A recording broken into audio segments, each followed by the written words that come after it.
que é o fato da nicotina ser um bom pré-treino, e absolutamente não é.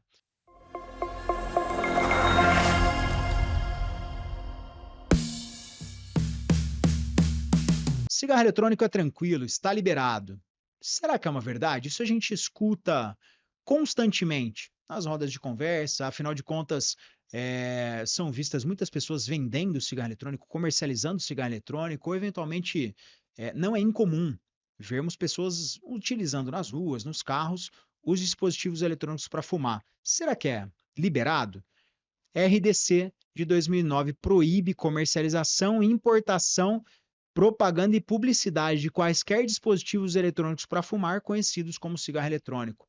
E essa RDC ainda está mantida, tá? Isso precisa ficar claro que a Anvisa manteve a proibição do cigarro eletrônico e defende fiscalização do comércio ilegal e tem diversas regras para tal.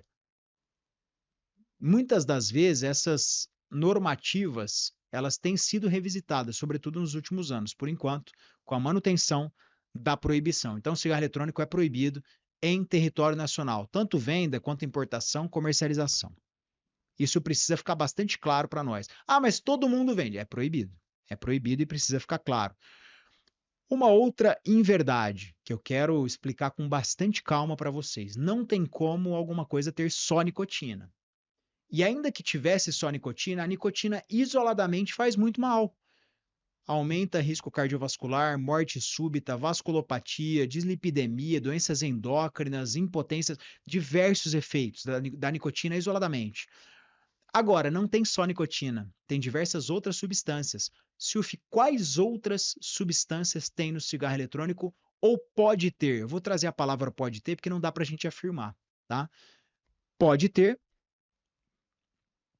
Vou projetar aqui no Zoom para vocês. Propilenoglicol é liberado somente para uso em alimentos, indústria dermocosmética e medicamentos tópicos. É um potente irritante das vias aéreas, olho e garganta, aumenta risco de asma e temos visto essa tendência no ambulatório, nos consultórios. Glicerol não é liberado para inalação em grandes quantidades, pode causar lesão epitélio respiratório, congestão pulmonar, podendo evoluir para a morte, inclusive pode causar uma entidade chamada pneumonia lipoídica. Etileno glicol é um solvente explosivo, né? Que quando em contato com produtos derivados do tabaco, pode causar diversos danos à mucosa oral.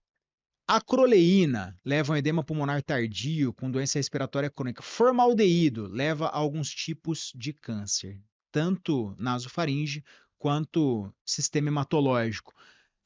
M-acetato de formaldeído aumenta em 5 a 15 vezes o risco de câncer. Aí vocês vão me perguntar, Silf, o cigarro eletrônico já tem algum estudo que fala a respeito do nexo causal quanto a câncer? A gente sabe que tem diversas substâncias que são IARC 1, 2, 3, que causam câncer. Só que essa relação causa-efeito é muito difícil da gente estabelecer quando, primeiro, são proibidos em território nacional. É difícil você desenhar um estudo quanto a isso para estabelecer relação efeito-causa. Mas olha só, o cigarro industrial, ele surge, né, do jeito que ele é, em Sevilla em 1880 aproximadamente. Descobrimos que o cigarro fazia mal em 1964, primeira publicação. E neoplasia é mais recente. Então observe que assim, ainda já temos, talvez não. Sabemos que é cancerígeno, talvez tenhamos. Tomara que não, né? Tomara que não. Benzeno causa linfomas, leucemias, óxido de etileno, linfoma não Hodgkin, mieloma múltiplo, dietileno glicol é tóxico em humanos, não é nem liberado. Óxido nítrico modula a reação inflamatória, nitrosaminas. As nitrosaminas são sabidamente cancerígenas. E metal pesado, claro que todos levam a fibrose pulmonar e doenças por metais pesados. Só para explicar para vocês, o cigarro eletrônico ele parece novo, mas lá atrás a turma já inventou o acorde e o eclipse, só que eles foram proibidos. Porque em estudos de necrópsia e também estudos do próprio cigarro, a gente já sabia que eles liberavam fibra de vidro lá atrás, né?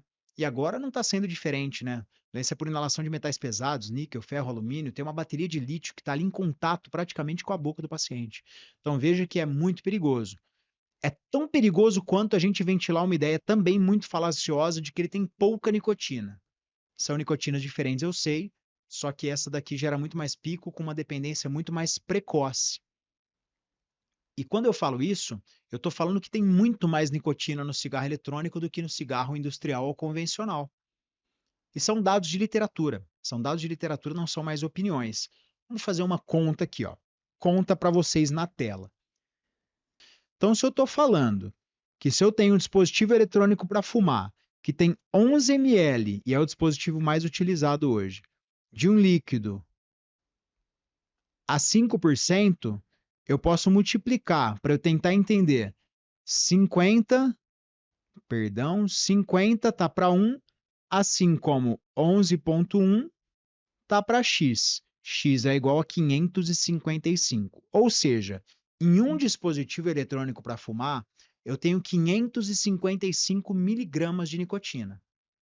Se o paciente utiliza um dispositivo deste em 7 dias, eu tenho que dividir isso por 7. Se o paciente utiliza em 14 dias, eu tenho que dividir por 14. Deixa eu trazer uma continha que assusta.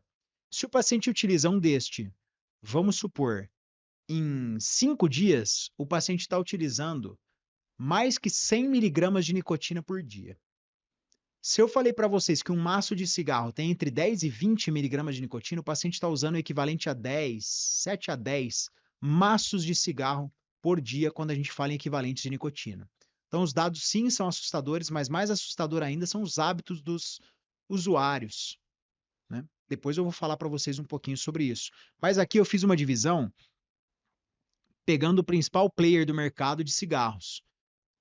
Principal player do mercado de cigarro, cada cigarro tem 0,6 miligramas de nicotina. Se eu multiplicar isso por 20, que é o número de cigarros dentro de um maço, eu vou ter 12 miligramas. Então, um maço de cigarro do principal player vendedor de cigarros industriais tem 12 miligramas. Então, eu quero saber quantos maços de cigarro tem dentro de um dispositivo eletrônico para fumar.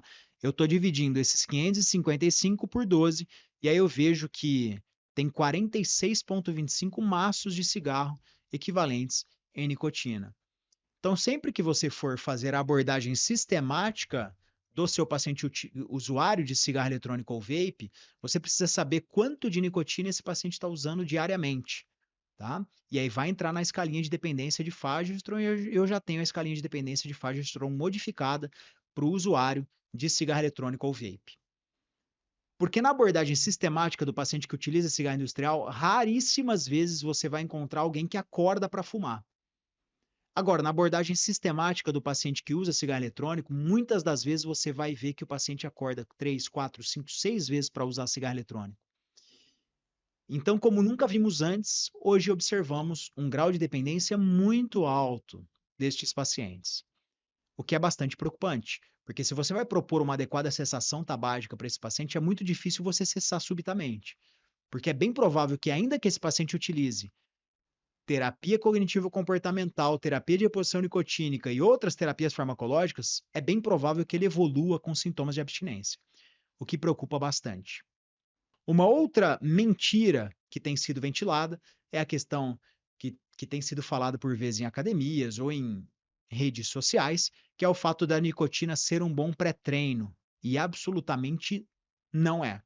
A nicotina ela ativa o sistema nervoso simpático, levando a vasoconstrição coronariana, isquemia miocárdica e morte súbita. Também, de um outro lado, aumenta a frequência cardíaca, pressão arterial, contratilidade e aumenta a demanda miocárdica de nutrientes e também de oxigênio. E a nicotina, talvez vocês saibam desse fato, mas ela tem uma dose letal, que é 1 miligrama por quilo. Vamos supor que eu tenho em casa um e-líquido que está numa embalagem e este e-líquido é de sabor donuts, sabor gummies, sabor algumas coisas que as crianças consomem, sabor doce. Se eu deixo no alcance de uma criança e se aquele e-líquido, vamos supor, tem 500 miligramas de nicotina, se uma criança que pesa 10 quilos consumir aquilo, é bem provável que ela passe e muito a dose letal. E isso fez com que as entidades nos Estados Unidos fizessem diversas campanhas e mudassem, inclusive, o fluxograma de atendimento de intoxicação nicotínica nas crianças. Por quê? Porque muitas vezes tem sido divulgados na literatura e têm sido publicados estudos, né? E também diversos relatos e séries de casos de crianças indo a óbito por intoxicação aguda nicotínica, o que preocupa e muito as entidades sanitárias por lá e deveria preocupar as daqui também. Então aqui uma ingesta acidental de nicotínica em uma criança de 15 meses e ficamos, claro, sem palavras para descrever a nossa preocupação quanto a isso. Eu estou usando e minha respiração melhorou. Será que isso é uma verdade? Não, não é uma verdade. Vários estudos extremamente consistentes já associam o uso de cigarro eletrônico a diversos efeitos colaterais e deletérios, principalmente no sistema respiratório, como irritação do sistema respiratório, alteração no transporte mucociliar, hipóxia tecidual e também citotoxicidade, aumento do estresse oxidativo, e os danos não são só presentes nos pulmões, mas o principal dano pulmonar é a chamada EVALI, que é a lesão pulmonar aguda induzida por cigarro eletrônico ou vape, que começou como uma epidemia desta doença nos Estados Unidos, sobretudo em Illinois, em cigarros que não eram liberados e foram utilizados e tinham principalmente THC, glicerol e acetato de vitamina E em sua composição, uma doença extremamente grave que levou a diversos óbitos naquela região e, claro,